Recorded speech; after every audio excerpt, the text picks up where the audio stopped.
Bonjour Alex, Bonjour Théo. ravi de t'avoir parmi nous aujourd'hui. Donc tu es une styliste, c'est la première fois qu'on en reçoit sur ce podcast. Et puis honnêtement, c'est un monde que je ne connais mais pas du tout. Donc tu vas m'apprendre ça aujourd'hui. D'accord. Le stylisme. Bah, j'ai envie de te dire aussi que je connais pas grand-chose. T'en Le connais déjà stylisme, beaucoup plus que le, moi, je pense. le stylisme pour moi a plusieurs facettes parce que je suis tombée quand même un peu dans ce monde comme un cheveu sur la soupe. Et il y a plusieurs stylismes un peu. Parce que j'ai découvert plusieurs styles de stylistes et il a fallu trouver ma voie. Il y a des stylistes vêtements qui vont créer des vêtements, voilà. Il y a des stylistes qui vont vous conseiller plutôt sur la façon de s'habiller par rapport à votre morphologie. Ça aussi, c'est des stylistes, D'accord. comme Christina Cordu, voilà. Je crois que c'est ça. Je crois que c'est ça, Oui. ouais. Elle est Qui connue. sont plutôt conseillers en image, mais souvent qu'on confond avec styliste aussi, c'est un peu confus. Mais après, si on va vraiment dans le réel terme, on va dire en école, le stylisme, c'est ceux qui dessinent, qui imaginent, hein, qui conçoivent un vêtement dans sa forme, un peu dans l'espace, un peu, c'est les architectes, un peu, voilà. Et toi, tu Ils te retrouves conçoivent. plus donc dans cette catégorie de styliste. Mais oui. Et donc, le stylisme pur, c'est le dessin, celui qui vous fait un super beau dessin, magnifique, du vêtement, il sera comme ça. Et il y a le modéliste, et il y a le couturier. Le modéliste, c'est l'architecte, parce que le stylisme, il reste en 2D hein, en général. Ok. Le modéliste, il le passe en 3D, parce que là, on arrive dans le patronage un peu. Bon, bah oui, l'idée, elle est super belle, mais maintenant, on voit la faisabilité. Et le couturier derrière qui applique, qui conçoit. Donc j'ai eu à passer ces 3 étapes-là. Au départ, j'avais mes super beaux dessins et il fallait les matérialiser. Et ouais. Et c'est toi qui t'occupes de faire ces 3 étapes, du coup, toute seule. Oui, toute seule. Et il y a des étapes que je préfère plus que d'autres, c'est-à-dire le stylisme en lui-même. Imaginer le vêtement. La couture, peut-être pas trop, mais des fois, je suis obligée parce qu'il faut quand même que je le mette, je fasse naître l'œuvre. C'est bien d'avoir une image, une projection, C'est ça. mais c'est sûr que l'avoir en vrai, ça doit être autre chose. C'est ça. Et des fois, entre l'image et la réalisation, mais il y a tout un monde. Ça veut dire que ça se ressemble. Bon, voilà, des fois, ça se ressemble à 50% au finish. Hein. T'es quand même fier de ce que t'as créé. Oui, on est toujours fiers. On est toujours fiers de voir son bébé. Moi, j'appelle toutes mes créations mes bébés. On est toujours fiers. Et la beauté de ça, c'est que c'est toujours perfectible. Donc, un même vêtement, on lui rajoute encore une autre vision, on lui rajoute un petit détail et ça peut tout changer. Donc, l'œuvre ne se termine jamais, si je peux dire ça. C'est bien, c'est adaptable en fait. Avec le temps, on C'est peut ça. toujours ajouter des choses, des couches. C'est ça. Bon, mais déjà, on a un premier pas dans le stylisme que je ne connaissais pas. On va commencer donc par la petite question qu'on pose à tout le monde. Oui.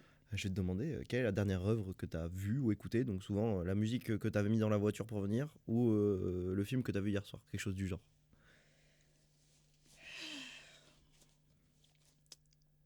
La musique que j'ai mis dans la voiture il y a 10 minutes, je connais pas le titre, mais c'est un mélange de kizomba, kizomba afro.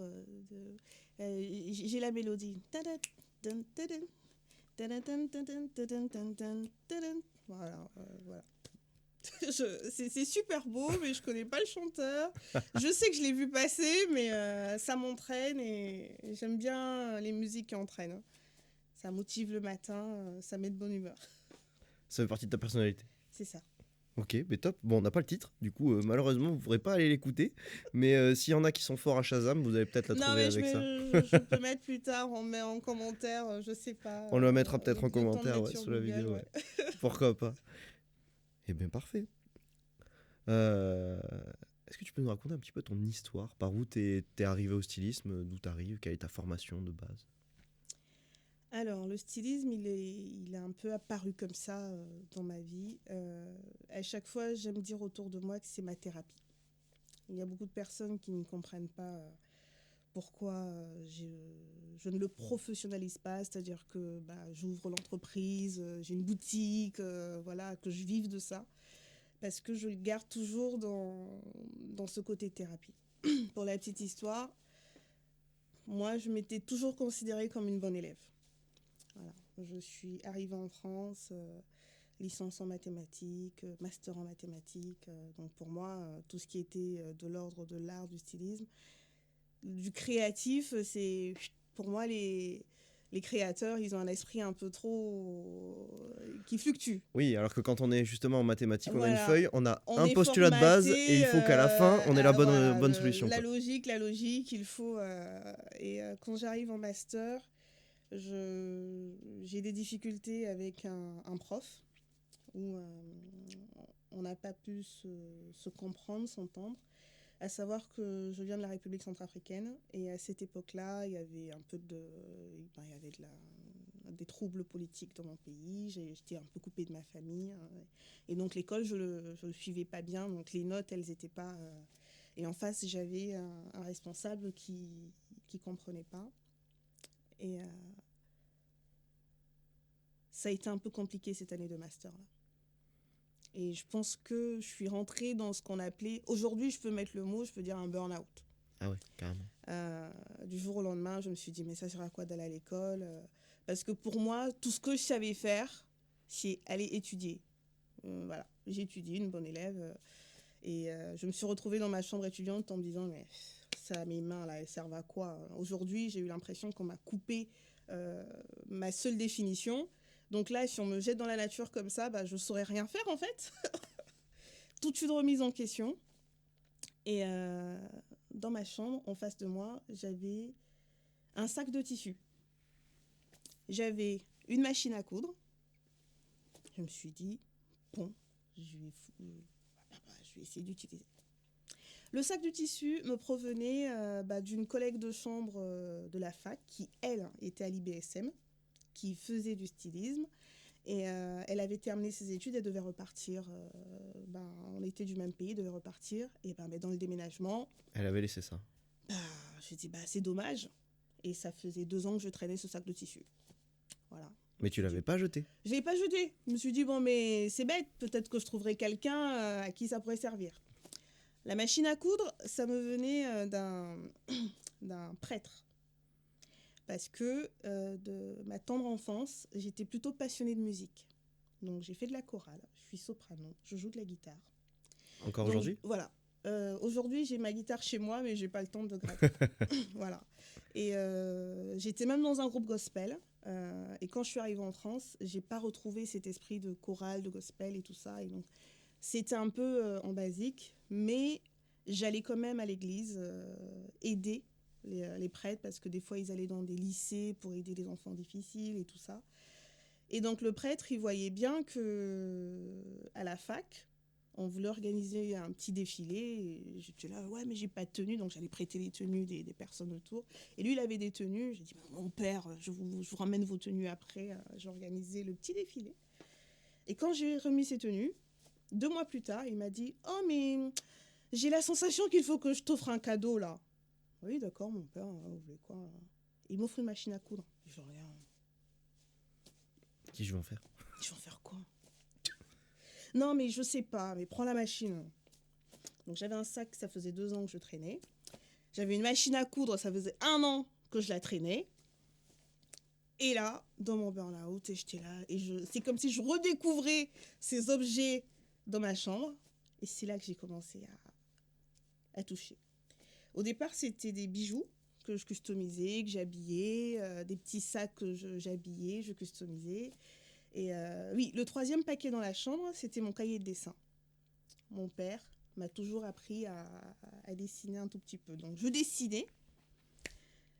Ce cahier, ça faisait... je l'ai ramené d'Afrique, hein, il était aussi posé quelque part. Tout s'est aligné ce jour-là. Tous les éléments étaient avec moi. Et ce jour-là, dans ce moment de remise en question, c'est sorti des tripes, en fait. Je ne peux pas l'expliquer. J'ai commencé. Et là, il y a 2-3 personnes. Ah, mais c'est joli, mais je vais acheter. Ouais, mais tu vends combien? Ouais, mais Non, mais je veux pas, c'est pas à vendre. Si tu veux, je te le donne. C'était pour te libérer. Voilà, moi, et j'ai commencé à produire, mais parce que ça canalisait mes émotions, parce que du coup, pour faire de la couture, il faut beaucoup de patience. Déjà, on coud à l'envers. Un coup à l'envers. Oui, on coud à l'envers. Il faut réfléchir à l'envers. Ah, je savais pas du tout. Bah oui, les coutures sont à l'envers. Mais c'est Donc, pas faux, oui. tout le vêtement. Donc, du coup, quand on a la logique de l'endroit, ben, on rate tout. Donc, du coup, il faut être super précis, super patient. Et donc, du coup, face à je sais pas moi, ce tourbillon que j'avais en moi, la couture me. Faut réussir le vêtement, là. Il faut réfléchir à la logique. Et petit à petit, on commence à trop me demander combien ça coûte. Et ça m'a permis de réorienter mes études derrière. Je me suis dit, qu'est-ce que j'ai à perdre? Allez, je vais aller faire un master en finance pour répondre à la question combien ça coûte. Combien ça coûte? Ah oui, d'accord. Ah oui, c'est pour ça, que Et c'est c'est parti comme en ça finance. que je réoriente mes études et je fais un master en contrôle de gestion audit pour les calculs de coûts, calculs de charges, pour donner le juste prix. Et aujourd'hui, je suis contrôleuse de gestion. Et quand j'arrive dans ce master-là, je me dis, mais c'est là où je devais être, en fait. Ouais, t'avais les maths, t'avais la logique, t'aimais ça, mais Oui. il manquait quelque chose. Il manquait chose. L'aspect concret. Il manquait, voilà, à quoi ça va me servir, parce que quand on sort d'un théorème, machin, ou dans l'espace, on est là, oui, c'est très beau, oui, machin, mais on voit pas à quoi ça Après un s'applique. master de maths, à part un doctorat de maths et ensuite devenir chercheur en maths, il n'y a pas grand-chose à faire. Dans les simulations, tout ça, machin. Et là, j'avais du concret, là, je voyais où ça pouvait aboutir. Là, quand on me disait votre prix d'achat, votre machin, oui, là. Du coup, j'ai commencé à aimer ça. Et du coup, j'ai toujours quand même gardé la couture comme ma thérapie. Parce que j'ai eu l'impression que ça m'a sorti de quelque chose. Ça m'a réorienté, ça m'a permis de remettre un peu d'ordre. C'est un réel tournant dans ta vie, la couture. Voilà. Que je ne l'aurais pas fait de moi-même. Je pense que j'aurais pas eu ce monsieur avec qui ça serait pas mal passé. J'aurais jamais vu ce sac de tissu, j'aurais jamais vu cette machine et qui m'accompagnait au final tout le temps. Et voilà, aujourd'hui, je suis contrôleuse de gestion, mais je fais toujours cette couture-là, avec 50% vraiment.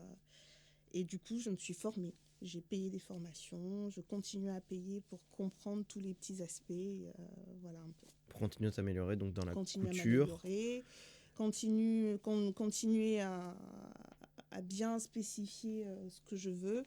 Et j'espère plus tard avoir enfin le courage de dire bon, ben, je me lance là-dedans à 400%. Et pour le moment, tu es donc contrôleuse de gestion, c'est ça? Oui. Et ton stylisme à côté, tu le pratiques comment? Alors, ça a aussi réorienté aussi un peu ma façon de rechercher du travail.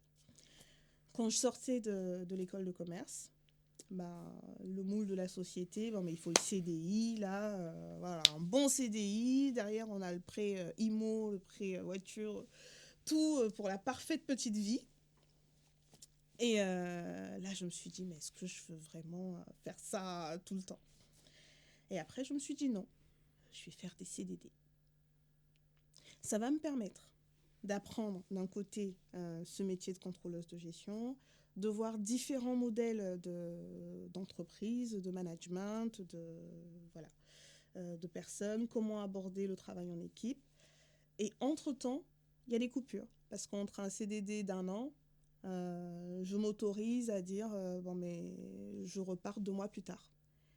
Et ces 2 mois-là, je me mets à fond dans la couture. Mais en général, pendant que je travaille, mes week-ends sont consacrés à ma couture. Ah oui. Le samedi, je me réorganise.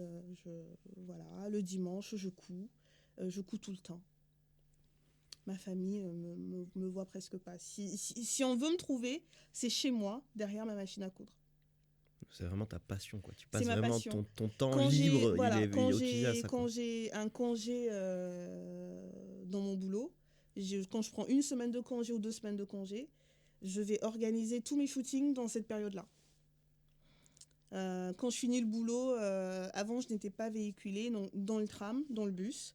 Et ben, je faisais ma planification, je contactais les filles, je contactais la maquilleuse, j'organisais avec le photographe, je trouvais le bon jour, je trouvais le lieu, je réfléchissais un peu à la thématique parce que en général, j'aime pas forcément faire juste la fille avec le vêtement comme ça. Je réfléchis à la petite fleur qui va aller avec, Le fond, la couleur du la couleur du mur. fond, voilà. Toute cette étape de préparation, j'adore, j'aime bien. Et contacter les gens, les disponibilités, voilà. Et ça, c'est dans le bus, dans le tram. Je suis là, je prépare. Quand j'arrive chez moi, c'est la partie production. Toute la partie planification, conception, tout ça, en général, c'est entre deux arrêts. Des fois, je loupe des bus. Oh, il est passé sous mon nez. Quand je suis en pause au boulot, je suis sur mon téléphone. Et des fois, du coup, ça peut couper un peu parce qu'il y a des collègues, ils comprennent pas. Je suis sur mon téléphone. Oui, mais tu Parce que travailles sur ton téléphone. Je travaille sur mon téléphone. Et je vais écouter 2-3 trucs. D'accord. Et après, je suis sur mon téléphone et je m'organise comme ça.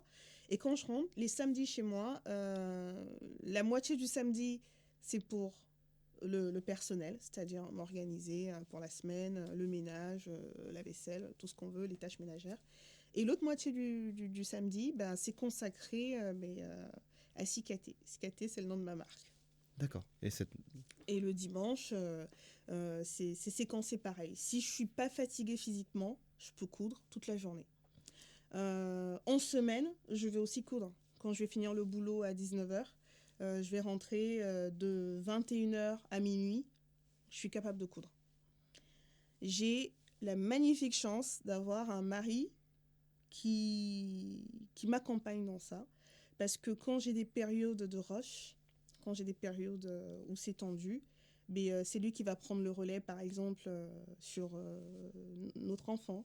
C'est lui qui va prendre le relais sur les tâches ménagères. Donc, il va vraiment me décharger du quotidien et je vais être à fond. Il te supporte pour que toi, derrière, tu puisses envoyer et voilà. faire ton travail à 100%. Quoi. Voilà. Et il râle pas. T'as beaucoup de chance, je pense. Je suis consciente de ça. Et cette marque, tu l'as mis sous quelle forme juridique ? Aujourd'hui, elle n'a pas de forme juridique. Il y a eu plusieurs étapes de construction. La première étape, c'était du démonstratif de ce que je pouvais faire. Et ça me permettait moi aussi de voir mon évolution. Donc on était plus sur du visuel. J'utilisais essentiellement les réseaux sociaux. Je suis passée quand même de l'accessoire, du bijou, au vêtement complet, voire un vêtement de mariée. Et donc ça a suivi avec les différents noms de la marque. Revo Be Yourself et aujourd'hui Cicaté. Quand j'ai fini mon master en finance, il y a eu également une grosse remise en question.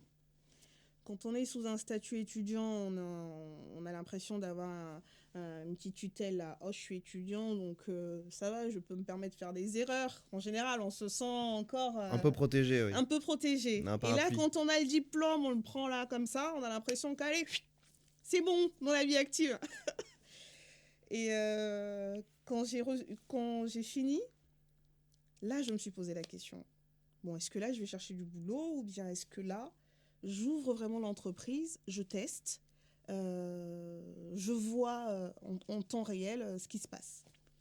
Donc, quand je finis mon diplôme en septembre 2019, déjà, je me prends 3 mois là, off. Parce que mes années, c'est toujours la course, j'ai pas de vacances. Donc là, je m'étais octroyé 3 mois off. Donc en janvier 2020, je me dis, je vais ouvrir l'entreprise. En janvier 2020. Oui. Donc la réflexion se lance. L'entreprise, parce que de septembre 2019 à janvier, c'était 50% je vais bosser, j'ai mon diplôme, je vais chercher un job de contrôleuse de gestion. 50% j'ouvre l'entreprise. Un matin c'était ça, l'autre matin c'était ça. En janvier je me dis, bon, je tente, sinon je tenterai jamais. Donc, je commence à réfléchir. Oui, bon, mais quelle forme juridique? J'avais fait les formations, hein. Au niveau de l'ADI, j'avais même passé, je suis passée à la chambre de commerce, j'ai montré mon business plan, on m'avait dit que c'était viable, l'activité et tout, mais il y avait toujours cette petite peur. Il y avait cette peur de se dire, est-ce que je suis capable? Parce que je n'avais jamais abordé le stylisme comme étant... De manière professionnelle. De manière professionnelle. Janvier, février, allez, vas-y. Tout le monde devait tout pousser en plus. Tout le monde me poussait, tout le monde disait go. Donc février, je vais à la chambre des métiers, je me renseigne et tout ça. On me demande de faire l'immatriculation, soit en ligne, soit je payais. Après, je me suis dit, bon, en ligne, je pourrais répondre. Donc je fais l'immatriculation en ligne, ça a dû prendre 1 semaine ou 2 semaines. Entre-temps, aux infos, on parlait de Covid, quoi. En février, on n'était pas encore au stade où on allait être confiné. Je reçois mon immatriculation, ça devait être le 13 mars. Et le 16 mars, confinement. Le timing et là, parfait pour ouvrir une je société. Me suis dit, ça y est, n'importe quoi, ouais, j'ai toujours été une poissarde, j'ai toujours la poisse, ça pouvait que se passer comme ça. Comment dire? Créer une entreprise qui est axée un peu sur... c'est l'événementiel qui fait vivre le stylisme, hein. Les clients, ça va être les dames qui vont aller à des mariages, des anniversaires. Des soirées privées. Des soirées, qui veulent se sentir spéciales. Et là, tout le monde à la maison. Plus de sorties, plus rien. C'était dur. Mais quand même, à la fin du mois de mars, j'avais quand même l'URSSAF qui m'avait envoyé un beau petit document qu'il fallait commencer à remplir. Et oui. Parce que eux, confinement ou pas, ils étaient là. Hein. Donc là, la question s'était posée. J'arrête? Je m'avoue vaincue? Ou je continue quand même et j'essaie de m'adapter, de me renouveler? C'était compliqué. Hein. Finalement, j'ai fait des masques. Au départ, les masques, c'était parti d'un sentiment de dire « Ah, mais il n'y a pas de masques chirurgicaux, bon, mais il y a la famille, il faut qu'on se protège » parce qu'on avait tous peur pendant cette période-là. Donc, j'avais des chutes de tissus qui servent à... Je jette très peu de choses. Je réutilise au max. Et j'avais des chutes et je me suis dit, bon, mais pour un masque, il ne faut pas 3 mètres de tissu. J'ai commencé à faire pour mon mari, mes sœurs, ma mère... Et après, de bouche à oreille, ah mais vous avez trouvé où? Et après, j'ai dit, bon, ben là, quand même, le prix du fil avait augmenté, de l'élastique avait augmenté, donc j'ai quand même mis un prix forfaitaire. Mais c'était parti sur la base de plutôt aider. Donc, 1 euro le masque, 2 euros le max. Le plus haut prix que j'avais fait, c'était 2 euros. Oui, 2 euros après, pour un masque. En plus, c'est un truc réutilisable. J'ai réussi à en vendre pour presque 2000 euros. Donc, imaginez la quantité de masques. Parce que ça, c'était ceux qui étaient vendus. Mais j'en avais quand même fait une grande quantité parce que moi, j'étais partie donner à des associations étudiantes. Parce que je me suis dit, quand j'étais étudiante, j'aurais aimé, dans cette panique à bord. Donc, j'en ai cousu des masques. Et après, arrivé en juin 2020... juillet 2020, je me suis dit non, je vais repartir travailler. Pas parce que j'étais dégoûtée ou découragée, mais ça m'a permis de voir tous les autres aspects. Parce que quand j'avais l'URSSAF qui envoyait des papiers tout le temps, il y a une chose d'avoir la théorie, de savoir que oui, on doit remplir. Mais dans cette activité-là, j'avais beau avoir une formation de financière, mais c'était pas ce qui me passionnait. La finance, c'était pas ça qu'il fallait faire, non. Alors là, quand je prenais ma casquette de styliste, alors rentrer dans un cahier là pour remplir des chiffres, je me suis dit, je vais fermer et je referai mieux avec les bonnes personnes qu'il me faudra. Et ça m'a permis de exactement savoir ce que j'aimais dans ça. Parce que quand on est auto-entrepreneur, il y a plusieurs dimensions. Il y a le juridique, il y a le marketing, il y a la communication, il y a la compta, il y a tellement d'aspects. Et là, on se rend compte que, ah non, mais ça, j'aime pas en fait. Ça, on commence à faire le tri, mais il faut être dans le bain. Du coup, j'ai fermé. Je suis revenue sans statut. Je suis revenue dans le démonstratif parce que j'ai pas forcément envie de vendre quoi que ce soit. Donc Mais je tu pouvais pas continuais t'arrêter mes non petits- plus, ça Oui, reste ta passion. mais ça restait ma passion. C'est-à-dire, je fais un vêtement et je suis capable de le déconstruire et de refaire un autre modèle, mais pour tester mes techniques, pour améliorer mes techniques. D'accord. Et ensuite, je me suis mis en association avec d'autres artistes pour continuer sur le volet passion. Et comme ça, t'as pas toute cette forme juridique à t'embêter avec les Voilà, pour embêtements. continuer vraiment sur le volet passion, parce qu'aujourd'hui, dans cette association, bah, c'est une chose de faire un vêtement qui va être acheté, parce qu'il faut qu'il soit confortable, il faut que la personne puisse se voir dedans. On va pas arriver... Souvent, les vêtements que j'ai envie de faire, il n'y a que des chanteurs foufous qui peuvent les porter. Mais je vais pas le vendre à la bonne dame qui va aller à un mariage et qui veut juste se sentir Joli un jolie. jour. Non, Voilà. c'est pas le Et moi, ce qui me principe. passionne réellement, c'est de faire des trucs foufous. Donc vraiment dans le côté un peu plus artistique de la chose. Et je suis consciente que ça va être des pièces qui vont pas être achetées là comme ça tout le temps. Moi, on va me demander de faire une robe basique. Je peux le faire. J'ai les capacités de le faire. J'ai la technique. C'est pas ce qui va te passionner. Voilà, ça peut faire... elle peut rester là 3 mois, je vais pas la faire. Quand on va me demander de faire une robe foufou, je vais passer des nuits blanches, en 3 jours, je vais la sortir. Oui, l'adhérence Voilà. au travail, c'est en fonction de ce qu'on a envie et ce qui nous passionne. Aujourd'hui, je suis essentiellement dans une asso où on pousse le côté artistique un peu plus loin.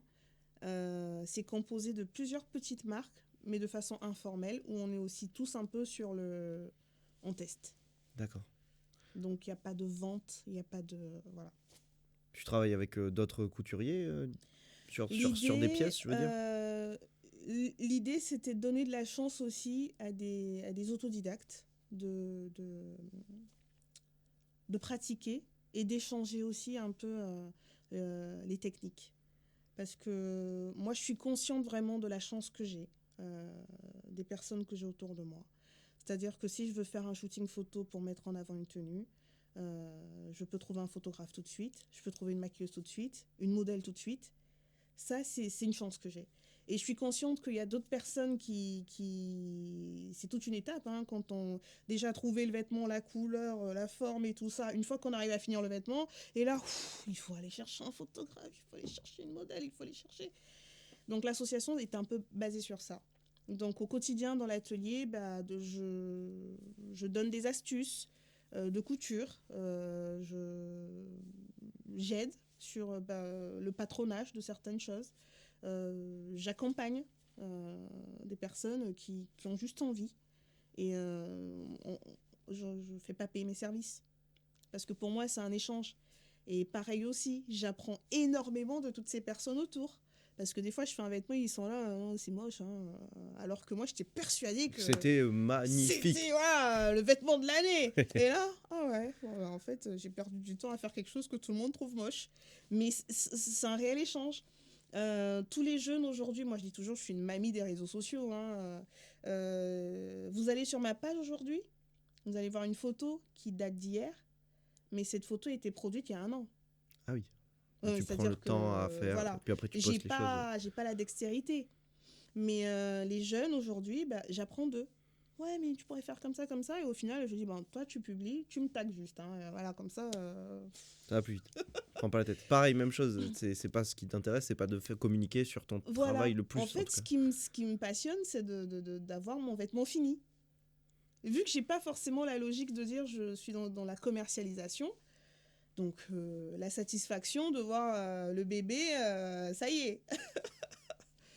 Donc j'apprends énormément de toutes ces personnes sur la façon de communiquer, sur la façon d'aborder, sur la façon de présenter.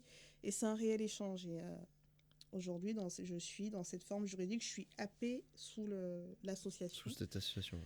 Et si demain je dois me remettre en entreprise, ce sera au moins minimum dans 5 ans. Ouais, le temps d'avancer, faire les choses à son rythme. C'est ça. Tu as des influences particulières, des grands couturiers qui t'inspirent, des stylistes ou autres même? Je regarde beaucoup le stylisme. J'ai plusieurs inspirations. J'aime Beyoncé. J'admire l'artiste. Elles portent des tenues foufou des fois. Mais j'ai aussi beaucoup d'inspirations qui viennent du Nigeria, du Ghana, l'Afrique anglophone, qui arrive à mixer. C'est un style qui, initialement à la base, il est beaucoup plus porté par les Indiens, je dirais. Tout ce qui est indien, turc, où il y a beaucoup de strass, il y a beaucoup de clinquants. Je trouve que les Nigérians ont réussi à prendre ce clinquant-là, à rajouter des sonorités africaines. Ça fait un mix. Je regarde aussi, même si je ne suis pas forcément très bling-bling dans mon style. Mais je regarde aussi, dernièrement, je regardais un film sur...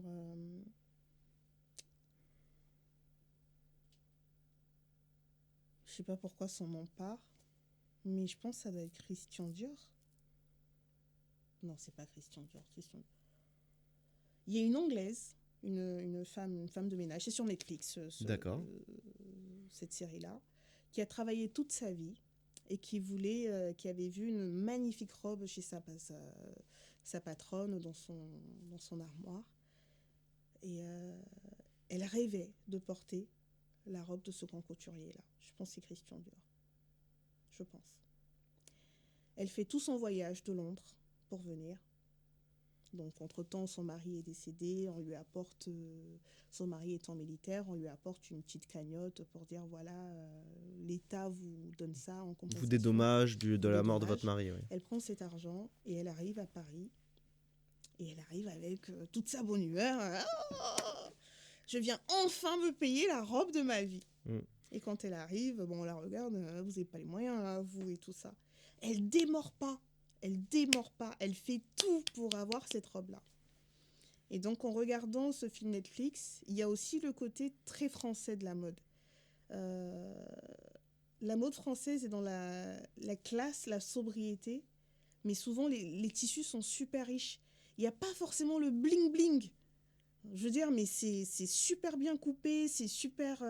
voilà, je suis aussi inspirée de ça. Attaché plus aux détails sur la mode voilà, française. Je suis vraiment, des fois, un peu sur les détails. Je peux passer d'un côté très foufou à un côté très sobre, parce que j'ai plusieurs inspirations. Je ne ferme pas la porte. Toujours en fonction de ce qui te passionne sur le moment, en réalité. Aussi, ouais. Ok, très bien. Est-ce que tu as des projets à venir?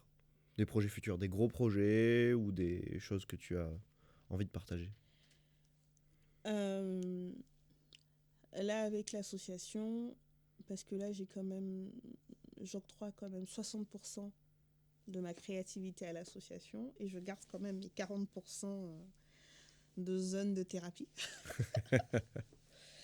Je dis ça parce que dans l'association, on se définit un thème artistique et pour ouvrir les chakras et travailler dessus. Et mes 40%, c'est me laisser la liberté de me dire, bon, un matin, si j'ai envie de tester tel style, ben, j'y vais, quoi, sans contrainte.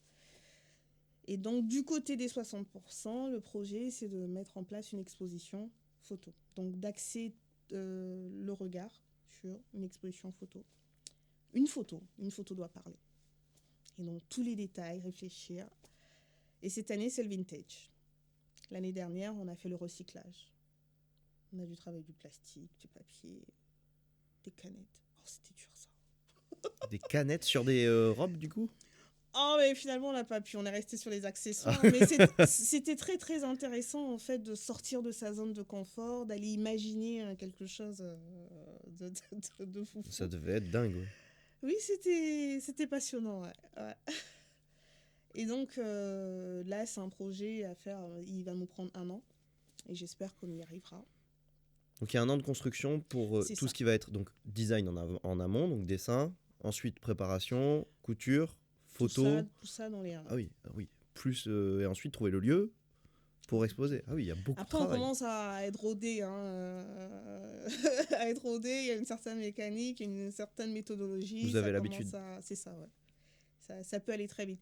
La phase la plus dure, c'est de se dire qu'est-ce qu'on va concrètement faire. Et une fois qu'on sait ce qu'on va faire, Le reste, c'est de la logistique, quoi. Trouver le lieu, les personnes, les dates. La logistique, si vous êtes habitué, ça va vite après. Oui, c'est ça. Ben, merci beaucoup. On a eu beaucoup d'informations sur ton univers, ta manière de travailler. On va arriver gentiment sur la fin du podcast avec la dernière question. La question un petit peu embêtante, parce qu'à chaque fois, il faut choisir une seule œuvre qui t'a marqué dans ta vie. Est-ce que tu as une œuvre, du coup, qui t'a marqué dans ta vie? Pas 3? Une seule? Non, une seule. Sinon, je coupe les autres au montage. Eh oui, sinon c'est trop facile. Non, il m'en faut qu'une. J'ai un petit côté où je suis très sensible à la musique aussi. Je suis très très sensible. D'ailleurs, certaines de mes inspirations viennent souvent des clips. Des clips, voilà, où je suis là, parce que ça allie la mode et la musique. La porte d'entrée, c'est si la musique me plaît. Bah, Et la toujours. porte de sortie, c'est le décor artistique. Ouais, derrière. c'est la première porte et la deuxième porte. Comme ça s'ouvre en grand et on peut y aller. Donc là, tableau, je vais écarter. je... Et je dirais Beyoncé. Beyoncé. Encore une fois, j'ai pas le titre, là, comme ça. Il y a trop de titres, je trouve. On essaiera de trouver des titres. Je t'enverrai les messages, on essaiera de tout mettre en commentaire. Mais c'est son clip avec son mari au Louvre, au musée du Louvre. Pour moi, c'est...